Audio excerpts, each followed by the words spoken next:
కాలగమనంలో ఒక్క సంవత్సరం వెళ్లిపోయింది. కొత్త క్యాలెండర్ వచ్చేసింది. అర్ధరాత్రి యూత్ చేసిన హంగామా అంతా ఇంతా కాదు. యావత్ ప్రపంచం సంబరాలు చేసుకుంది. కొత్త ఏడాది భారత్ సరికొత్తగా వేడుక చేసుకుంటోంది. ఆసేతు హిమాచలం ఆలయాలకు పోటెత్తారు. జీవన్ నదుల్లో పవిత్ర స్నానాలు చేస్తూ సంప్రదాయాల్ని ఫాలో అవుతున్నారు. అటు అహ్మదాబాద్ లో ఫ్లవర్ షో మొదలైంది.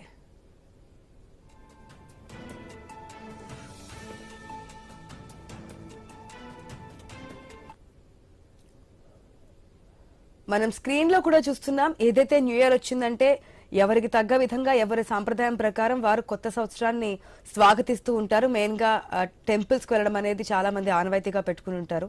మన విజువల్స్ లో కూడా అదే చూస్తున్నాం. హరిద్వార్ దగ్గర పుణ్య స్నానాలు ఆచరిస్తున్నటువంటి భక్తులు నూతన సంవత్సరం వచ్చిన సందర్భంగా చార్నార్ భాగ్యలక్ష్మి టెంపుల్ వద్ద కూడా భక్తులు ఏ స్థాయిలో అక్కడికి వచ్చి అమ్మవారిని దర్శించుకుంటున్నారనేది కూడా మనకి క్లియర్ గా సెకండ్ విండోలో కనిపిస్తోంది. అదేవిధంగా అస్సోంలో కూడా ప్రత్యేక పూజలు నిర్వహించారు నూతన సంవత్సరం సందర్భంగా. అహ్మదాబాద్ లో అయితే ఫ్లవర్ షో ఏర్పాటు చేశారు.